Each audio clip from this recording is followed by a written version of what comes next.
Money Roots is made possible by the support of our sponsor, Rooted Planning Group. Are you ready to take control of your financial future? Look no further than Rooted Planning Group, your trusted partner in financial well-being. At www.rootedpg.com, you'll discover a wealth of resources and expertise to help you thrive financially. Rooted Planning Group specializes in personalized financial planning, investment management, and retirement strategies. They understand that every financial journey is unique, and they're here to guide you every step of the way. With a team of experienced advisors, Rooted Planning Group is committed to helping you cultivate a secure and prosperous future. Visit www.rootedpg.com today to learn more about how Rooted Planning Group can help you grow your money roots.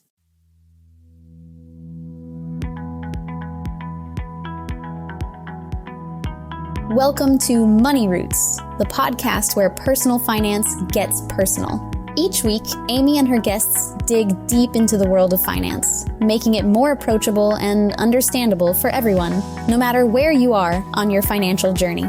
From savings and investments to budgeting and planning, we'll bring you practical advice, inspiring stories, and expert insights. We believe that everyone has the potential to grow a healthy financial future, and we're here to help you nurture it. So whether you're a financial guru or just starting to plant the seeds of your financial knowledge, this is the place for you.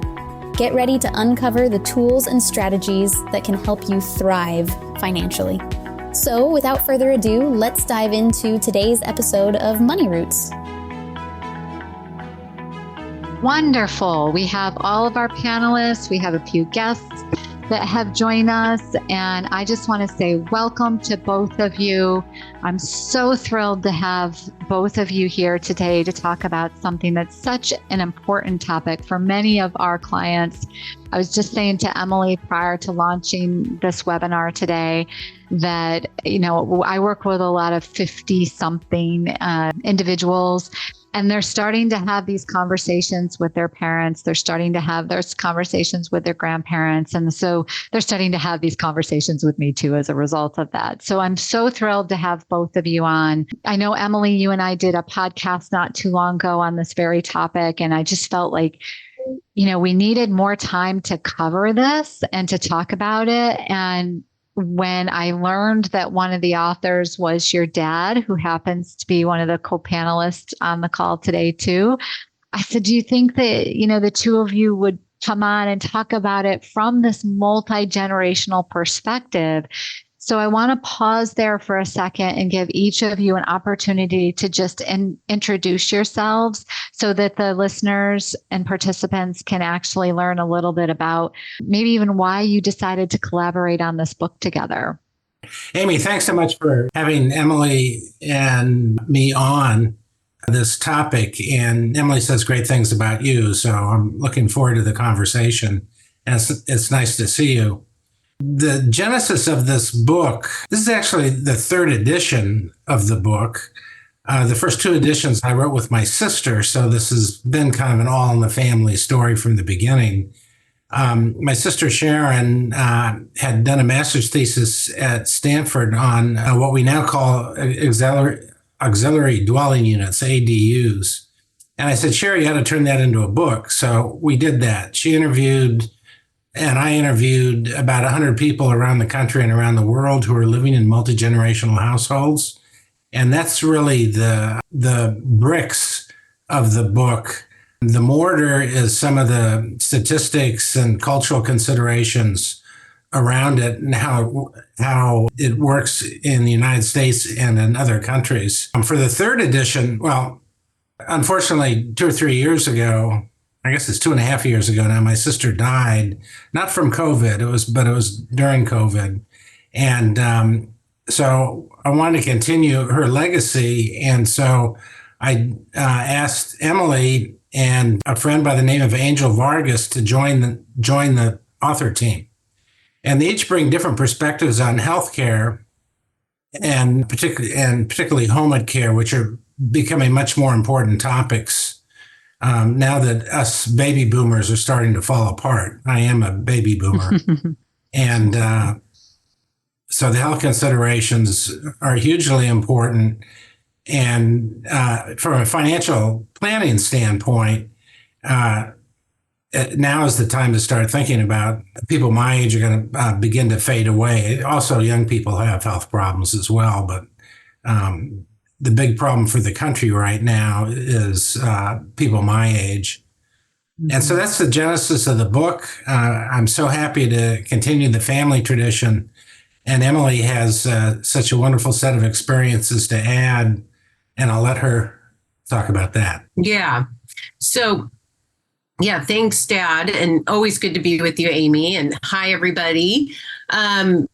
This is a really cool project for us because I was the other day, my dad and I were at a book fair, and I was thinking we were trying to engage people in talking about the book, but there was so many people there, and they were kind of passing by, and I was wondering if it was fruitful for us to even be there. But then I thought to myself, well, gosh, I'm just hanging out with my dad. So all of this to say, I love spending time with my dad. And so going in on a project with him and collaborating on this has been really, really wonderful because we get to spend more time in addition to the time we already spend. And, this is something to think about. There's my dad. This is something to think about. One of the things that we really emphasize here is just, shared creating solutions to the various issues that we have in society today. And this is one, the idea of multi-generational housing is one solution to the many situations that are going on in our society. And we also are very aware this is not some new idea that we created. We're very aware that if you just look back in history and look at other cultures throughout the world, multi-generational living is very normal and acceptable, and the way that people help each other within their family system. And our invitation is more of a, hey, let's bring this in as a renaissance of an idea. And as you know, Amy, many people are having, if they have kids that are trying to get out after college, and the cost of housing and, all the varying factors that are creating difficulty for people to be on their own, we're thinking, well, where is the one place that you're going to really find people behind you? And a lot of times that's in the family. So,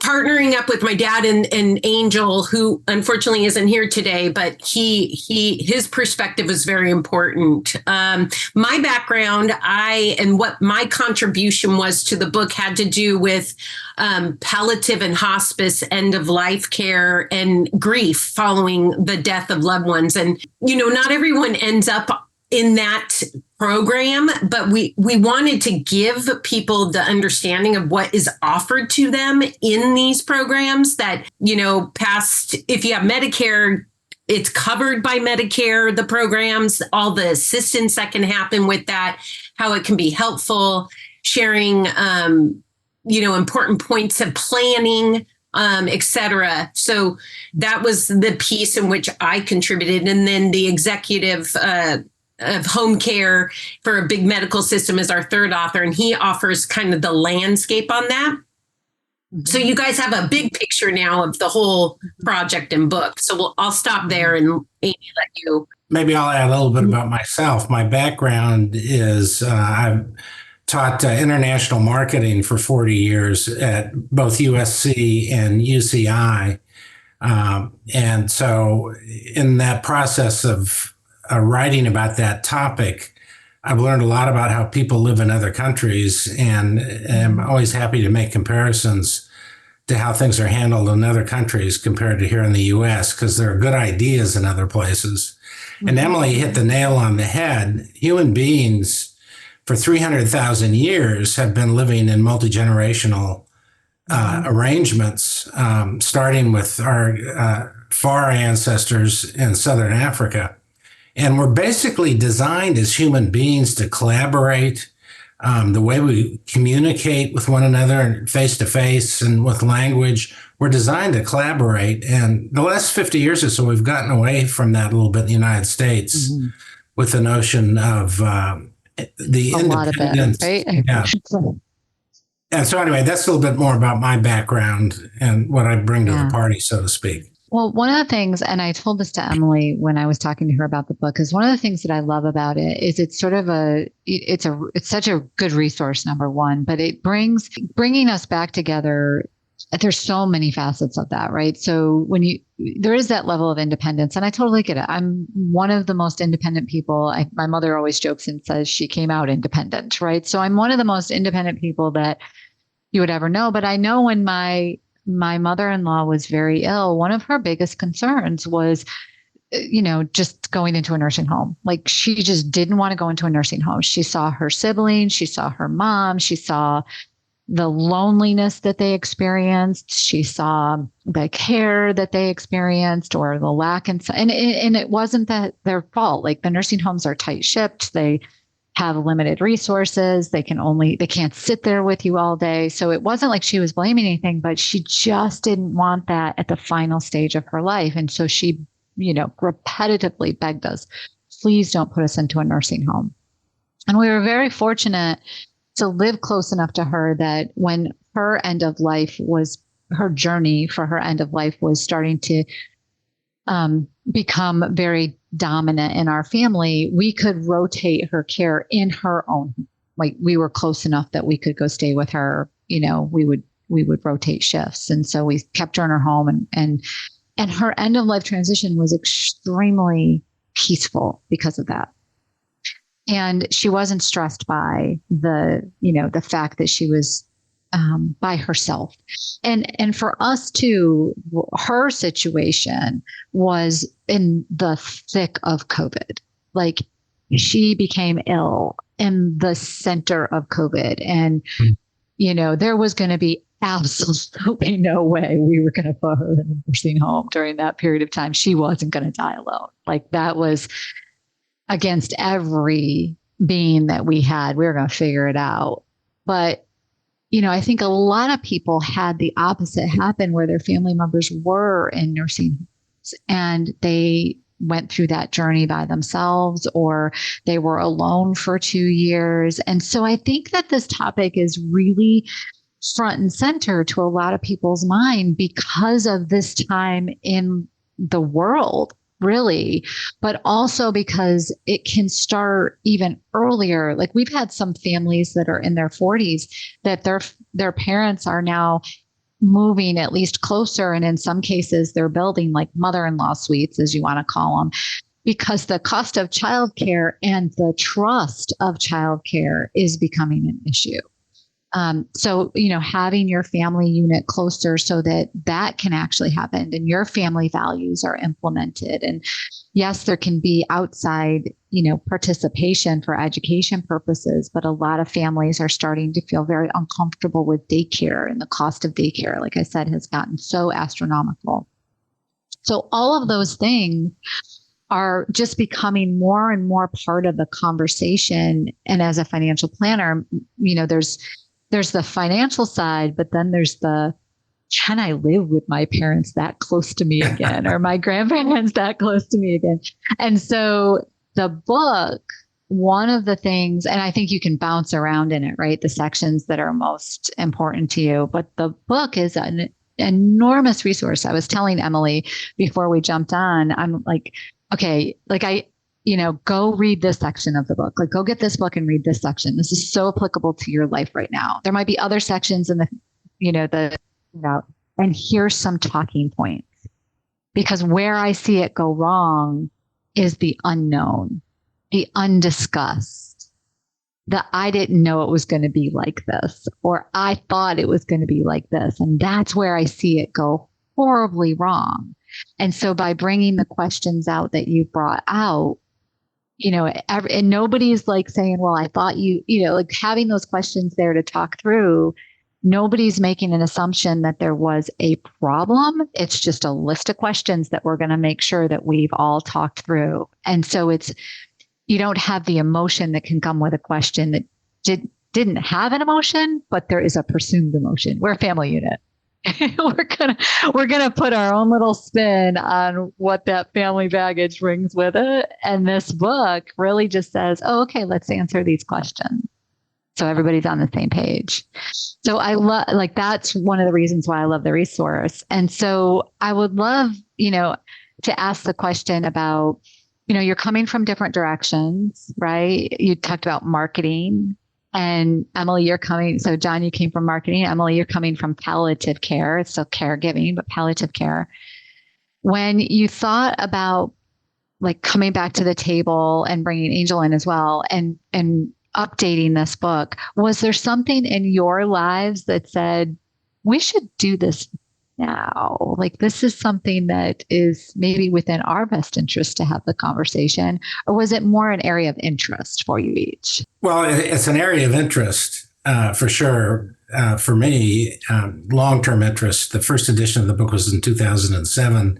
And by the way, the other thing I didn't mention about how Sharon, my sister, and I got interested in the topic is we had a brother who was in assisted living, and he died at age 45. And wow. So that's one of the first chapters is how to avoid nursing homes. And that was based on our experience there. But it was just time really to refresh the book. And things are changing. All the things we predicted back in 2007, the growth of multi-generational living has continued to move ahead quite fast. But the real thing that drives the problem right now is the retirement of baby boomers. And we're driving, as we've always done. I can speak from the baby boom generation. As we've always done, we're causing shortages again. So when I was a kid, there were shortages of bicycles. And when I started college, there was a shortage of college seats. And now there's a shortage of doctors and healthcare workers in the country. And if you're trying to get an appointment, it's really difficult. Emily's brother and my son, he's an endocrinologist in New York City, and he's basically 2 or 3 months out before he can see a new patient. And so we're causing this great shortage in those kinds of resources. And so it makes the whole story more urgent. And personally, we're doing okay. One of the things we say in the book is, if you're turning 70, you ought to think about where you want to end up, literally, because it's hard to move after you're 70. It's hard to create new friendships and all those kinds of things. And so everybody should start talking about this when the elder in the family is about 70. And so one way to use the book is to say, hey, Mom, you're 70 now, and these guys that wrote this book about it said we ought to start talking about this. So don't get mad at us, get mad at the authors. Being able to push it off on somebody else always makes it a little easier, right? That's right. And so I don't know how Emily feels about all this, because she is in a different generation and kind of more the sandwich kind of generation in some senses. Yeah. I'll let Emily well, yeah, a couple things, and I think I already kind of indicated one of my main drivers was just to do a project with my dad was the first thing. But then, for me, it's like, if there was any way that I could share my experience and expertise that would help people and prevent them having crises, that was what I was really interested in sharing about end of life care, palliative and hospice, and then grief. I mean, we are all part of a life arc. I mean, that is the reality, whether people want to admit it or not. It's like we serve in an arc and we live in an arc. And, so I know that the topic of like, death and dying is a lot of times people feel like, oh, does that mean I'm going to make it happen or anything like that? And it's like, no, if you're prepared and if you know about what's available to you, and if you have conversations with your family before you're hitting crises or before somebody's really sick, you're preventing a lot of stress on the system. And then you're able to make decisions based on those conversations and knowing what people want and need. So it's really meant to like serve as hope and a guide of like, this can be a good situation. It doesn't have to be negative. And we want to look at all the factors that can make it difficult and hard. And we talk about rules. We talk about communication in the book, relationships. Hold that book up for a second, because I see it's in your hand. So there's the book, and you can get it on Amazon and some of the local places. And to your point, Emily, which I didn't mean, I kind of interrupted you a little bit, so I'm so sorry. But your point that I had a note that I wanted to make sure that we talked about this, because there are definitely pros and cons of this, right? And you mentioned just a moment ago that there's like things you need to be talking about. It's really important that you think about this. And so tell us a little bit about, again, you guys come from different angles. All three of you come from different angles. And I'm sure Sharon, when she, the original edition, she came from a different angle. You all have different perspectives. So when you were coming up with some of these questions to ask, I'd love to just hear your mindset behind starting the conversation. That is the hardest place, is to start the conversation. Now, I love John's response of this guy that said that when you're 70, you need to start having this conversation. So I want to start having this conversation. But some families can do that. Other families, you need to have different angles and perspectives. And I'd love to know, as you guys have been out promoting this book, have you heard of other ways that people have brought this topic to the surface? I guess the unfortunate way this comes up of if somebody has a health problem, that could be an injury, a slip and fall, or it could be some disease. And people start thinking ahead, where is this going and what are the possibilities? But that's the worst circumstance. In the book, we share a list from AARP that talks about starting this conversation. And they go through a number of different ways. Another way to start the conversation is to have a third party bring it up. Maybe someone from the clergy or a good family friend. But those are all different ways to start the conversation. The other key about having the conversation is getting everybody in the family involved. As I mentioned, I didn't mention, I had 4 siblings and we get along pretty well, but it's good to have a lot of siblings when your parents are having problems, but you need to talk to everybody and try to sort out what each kid can offer to the system, so to speak. And so it's important to involve everybody. Ideally, you want to get to a neutral location. You don't want to do it in somebody's home, maybe at a picnic or a restaurant or at a temple or church or whatever. And that way, that helps get around the parent-child part of it. Now, when Emily says anything, I listen very carefully because I'm such a good parent. And she's laughing right now. But anyway, you need to get away from that kind of hierarchical problem in a family and another place to do it. But anyway, we have a chapter on that topic, starting the conversation. Amy,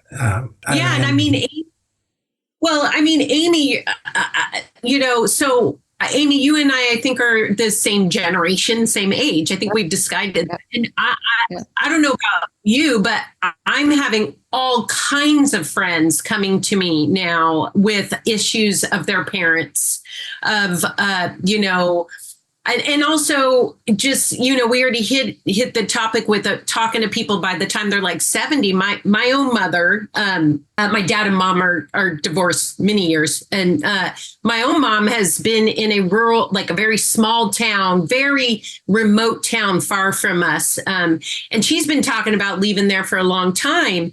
And since she started talking about it, she's lost a lot of her friends, and even the job she was kind of diminished and is gone away. So she's now in this remote place, no community, no work, in her mid 70s. And finally we got her, closer to us. But it took a lot, and it was really hard for her.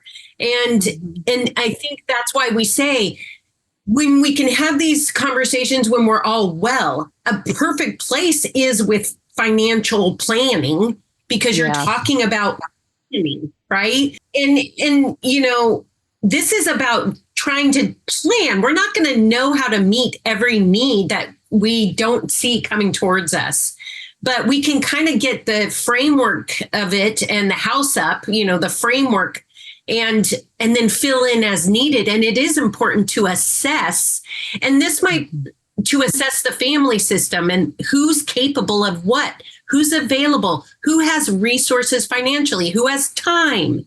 Those are all ways to contribute in a system. And the reason why we emphasize the family is because, our systems that we pay taxes to, they can't meet all the needs. They don't meet all the needs. The family is really the place you'll get your needs met emotionally, spiritually, financially. So I'll stop, there, but it's really just, it's kind to have these conversations for anyone in the system.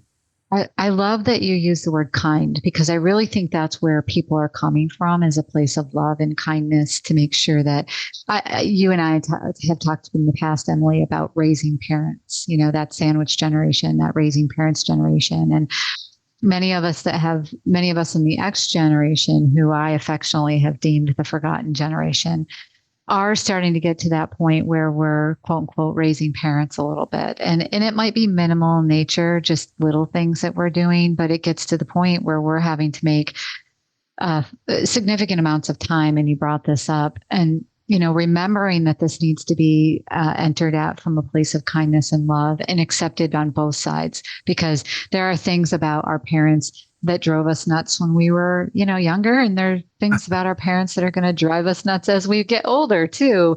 But there's things about us that drive them nuts at the same time. And so coming from a place of kindness is really important. And John, I know you laughed when I said that, because you're probably thinking, yeah, that's true, right? I was thinking of the old saying that insanity is hereditary. You get it from your kids. Perfect. Perfect. Yeah. One of the things that I loved, and I've read several times, and Emily knows that I ordered like 10 copies of this book when it came out, because I wanted to have it available on my bookshelf to be able to hand to people when these conversations came up.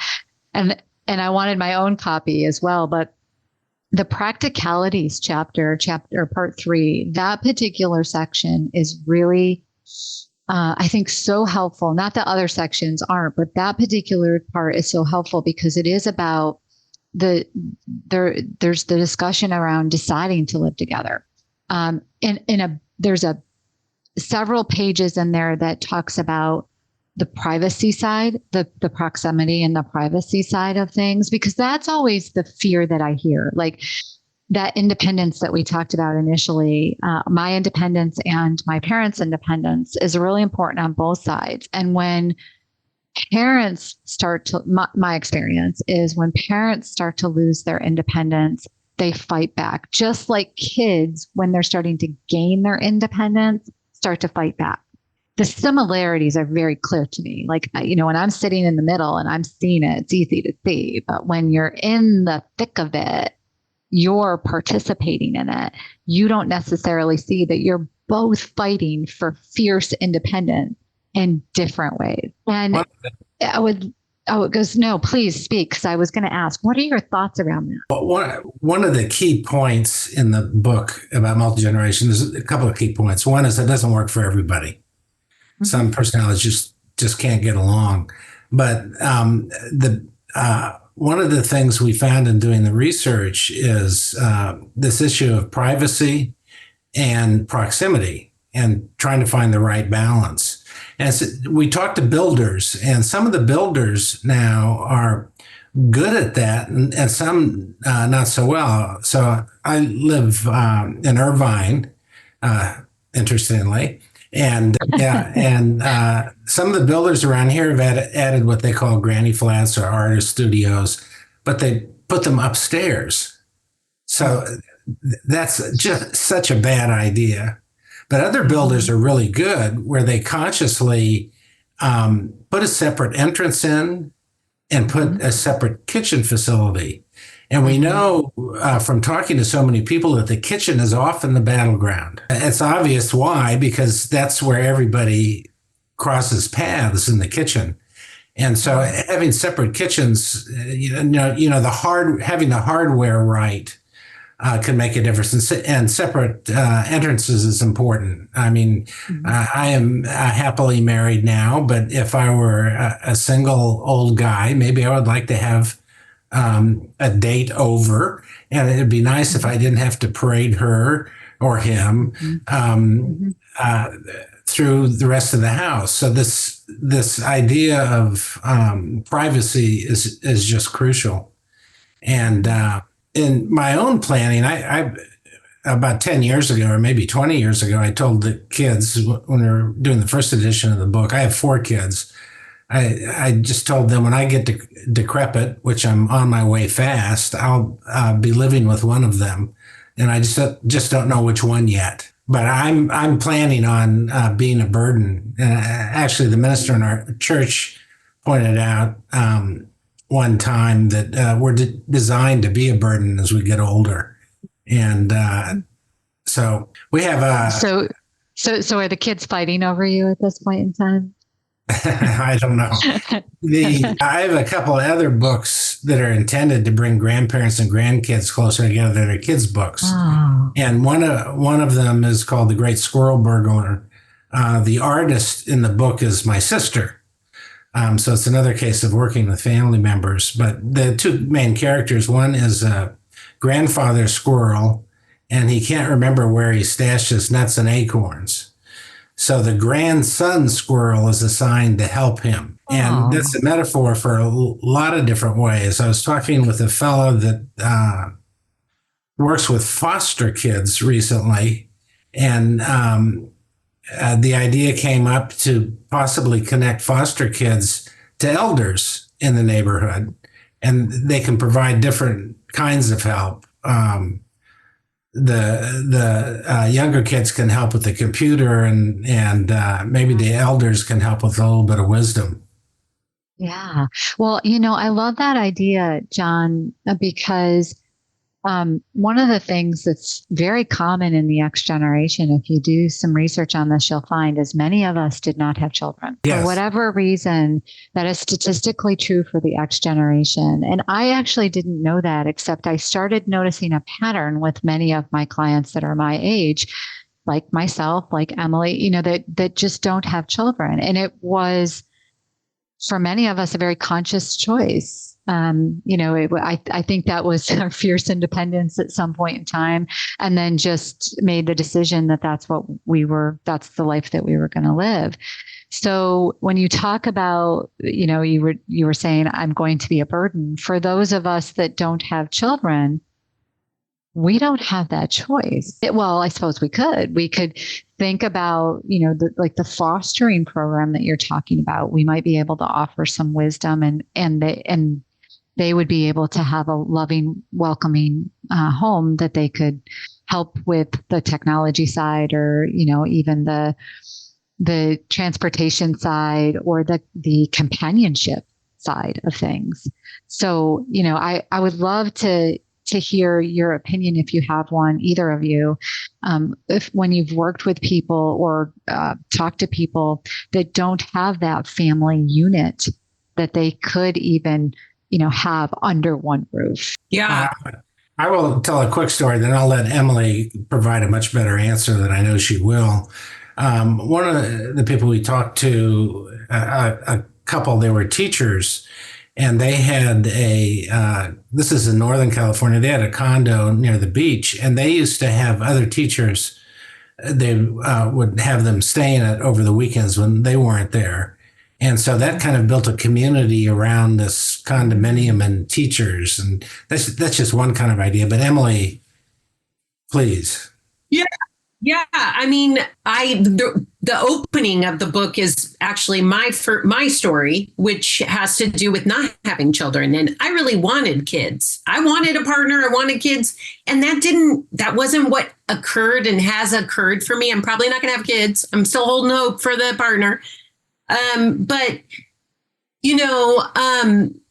I've done a lot of the way I met that, because throughout my development as a woman and, as an adult and trying to have that type of life occur, it didn't happen. So I'd have to do other things to meet some of my social needs. So I found myself joining different groups of people with different areas of interest. So like I'm part of a philosophy group. We meet once a week. And then I'm part of a songwriting group and we meet once a week. And they're like little communities for me of like, for lack of a better word, to share the burden of life, because on your own, you have different decision making you have to do. And so by being parts of different groups, it helps kind of spread that. And we felt it was important to include my story because, like your point, there are many of us that don't have anyone behind us. So it's like, what's going to happen when we get older? And there's a lot of people talking about creative communities. There's all kinds of things popping up.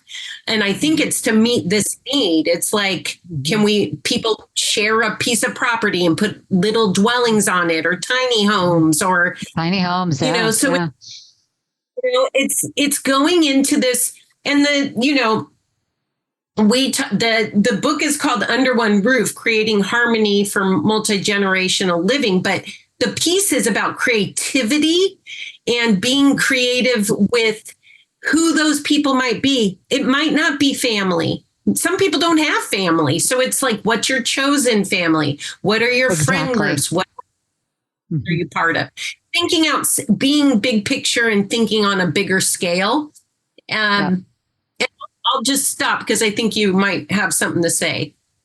No, I love that you're bringing in that chosen family. Like that's the terminology that I love, because I know your story. I read your story as well. And I guess I just wanted to call that out because, like I said, statistically, and John nodded his head when I said it, the X generation, for whatever reason, we just didn't, whether it's that we didn't find the partner that we wanted and didn't get the children that we wanted, or whether we made that conscious decision, or for whatever reason it was, as a generation, we are very interestingly childless compared to like the baby boomer generation and even the millennial generation. So I think that it's important to include in this conversation, not just the blood family, but that extended family that you might find.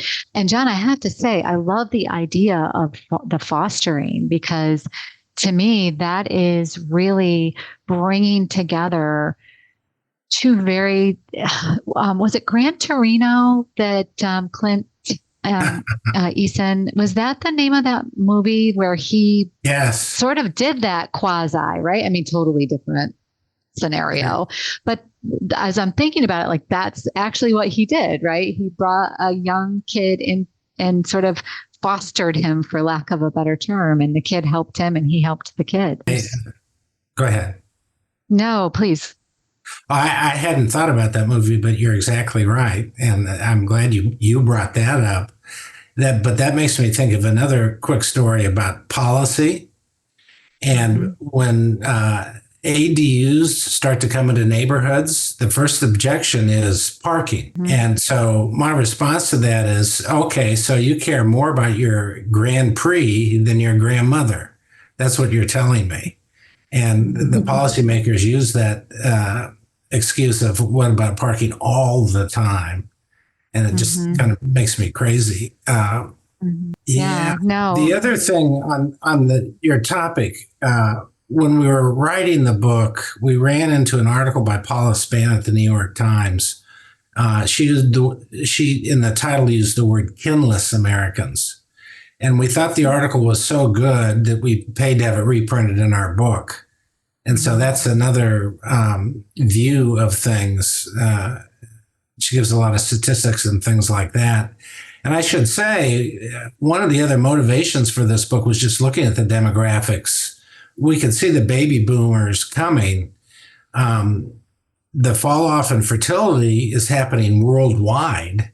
I mean, it's not just you guys, it's happening worldwide. And that's making our social system design.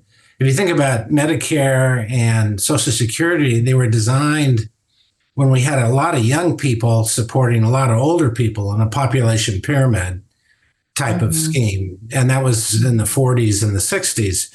Now we don't have population pyramids. We have a lot of old people like me that are retired and having problems, and there just aren't as many younger people.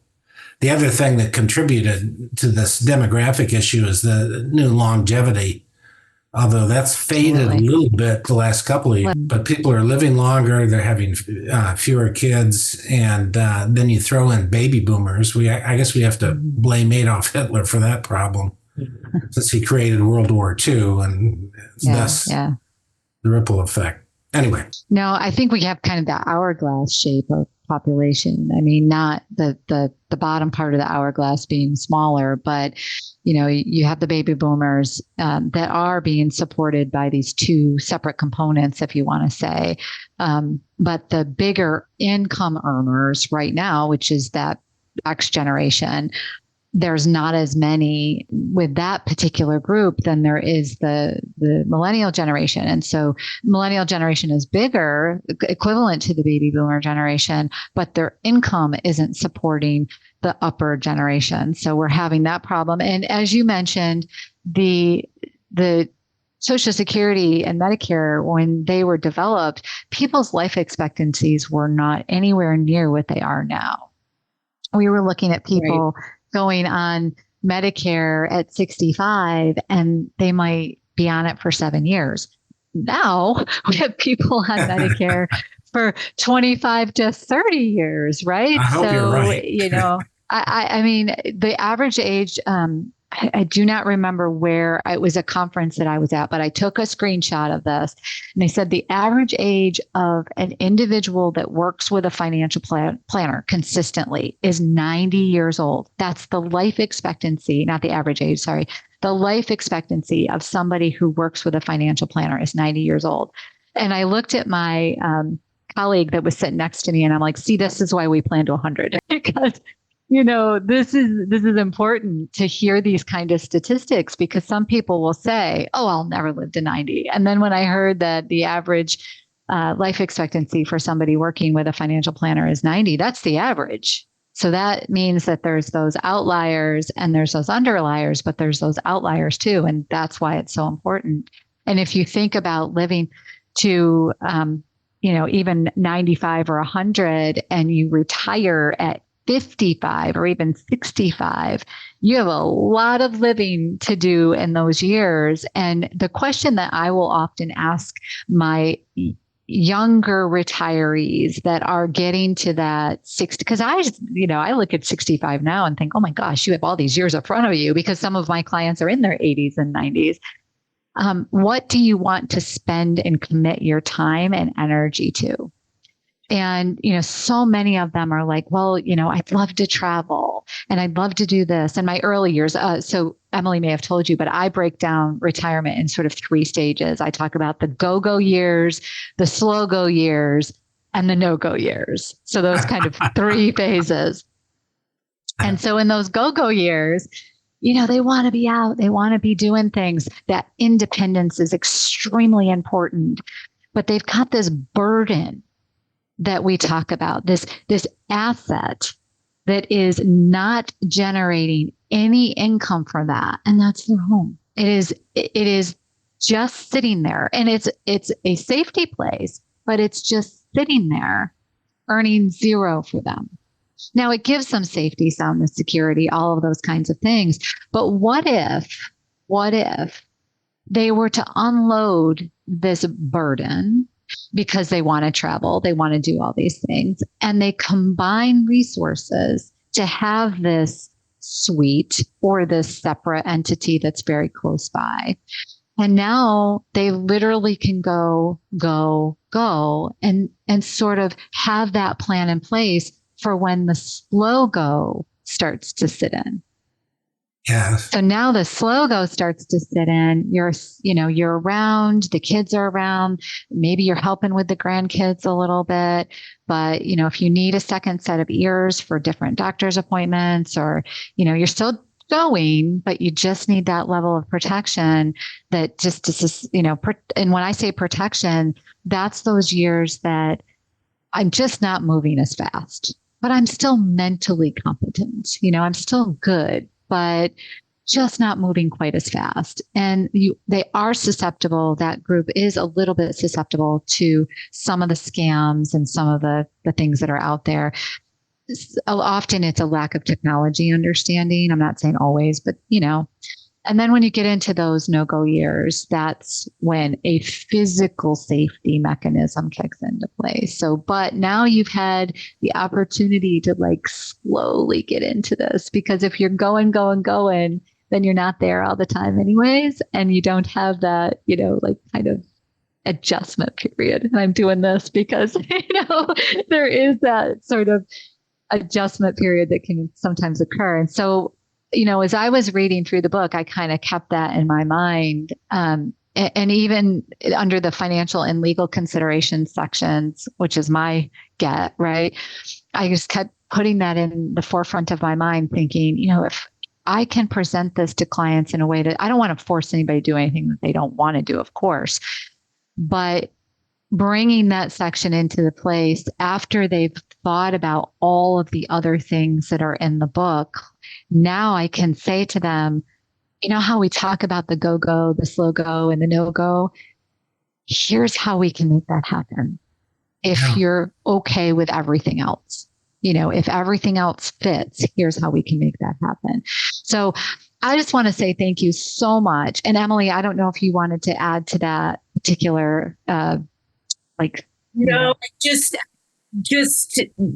yeah, as you can see, we can talk about this in so many different ways. So it's just a topic that I think will continue. And, we're both available for emails, or if anyone has questions, we can share our information, and we just say, this is a good gift too. I mean, it's it's a way to get people to start thinking about it. And it's not so, forced.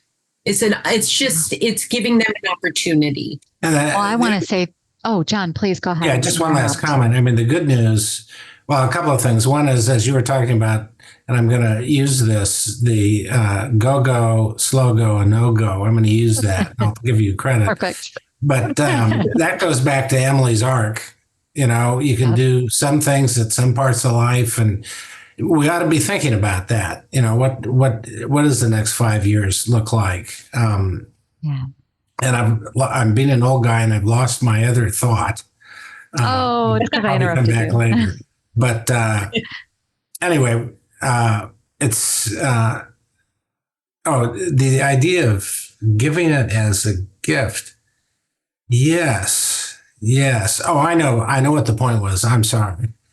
It's all good. And now I've forgotten it again. We were talking about It'll gifts. come back as soon as I stop talking. No, we were talking about the gift. You said the gift, and then you said, I know what it was. Does that bring it back? No, not yet. Okay. I'll try to we can. Yeah, so I was just going to say, we're about 52 minutes in, so just any final thoughts that you both have. I want to say thank you so much. This is such an important topic, I think, in our society today. It's such an important topic in people's health when it comes to mental and financial. I so appreciate you, the work that you've done on this book. And for me, it's such a resource that I can use not only as a person, but as a planner. And, I keep pulling all these little tidbits because it's hard to retain everything that you read and everything that you see. And I keep going back to this book and pulling little tidbits out of it. And I just want to say thank you so much from the bottom of my heart for all the work that went into this and for putting this resource out there. I've read a lot of books, and I have to say this is one of the best, most practical books that I've read on this topic. And I'm not just saying that, I truly mean it from the bottom of my heart. So thank you so much from, the perspective of somebody who has gone through pieces of it, but sees other people struggling with it. This is such a gift to the world. So thank you so much. And I'd love to hear any final thoughts that you have as we wrap this up. Well, maybe I'll finish with one of my favorite stories. There was a family living, I think, in Colorado, and the mother-in-law moved in with her son and the granddaughter. And initially, they were having kitchen problems, and they solved the kitchen problem by building an ADU in the back. They had enough land, not like California, but they could put an accessory dwelling unit in the back. And once they got that in, then they had a separate kitchen, then everything became really nice. And then it even got nicer because of a little software thing they did. They had the granddaughter take the mail out every day to the grandmother, and that helped their bonding. Also, she could basically report whether grandma was still okay. But just that little house rule, so to speak, helped with the bonding. And so that's one of my favorite stories of not only it involves the hardware, which is an important consideration, but the house rules as well.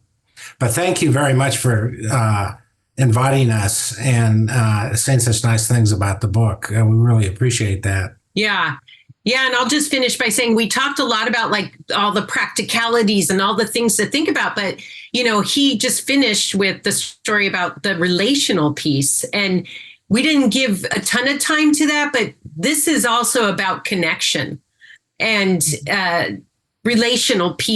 building relationships. And, after the pandemic, I see it across the spectrum of age range because I work a crisis hotline. And, what the pandemic did to our connections, to the comfortability with connection, socialization, all of that, there was a great interruption in the development for everyone. So this is just a way to try and bring people back together again in a time where it's desperately needed. So that's all I'll say. Yeah.